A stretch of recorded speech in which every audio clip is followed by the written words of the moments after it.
एक छोटे से गांव में एक किसान अली अपने भाई जैन के साथ रहता था। अली खेती करके अपनी रोजी कमाता था, जबकि जैन, जो थोड़ा सा मस्ती में था, अक्सर खेतों की मदद करता रहता था।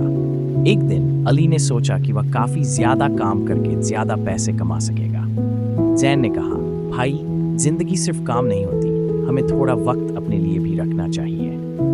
अली ने जवाब दिया, मुझे अपनी खेती को बढ़ाने की जरूरत है।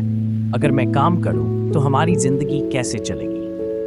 जैन ने मुस्कुराते हुए कहा, भाई, काम जरूरी है, लेकिन अपनी जिंदगी का मजा भी जरूरी है। काम के साथ साथ कुछ वक्त खुशियों और अपनों के साथ गुजारना भी जरूरी है। अली ने जैन की बात समझ ली और दोनों मिलकर काम भी किया और कुछ वक्त अपनी जिंदगी का मजा भी लिया। अली को समझ आया कि काम के साथ साथ अपनी खुशी का वक्त भी जरूरी है।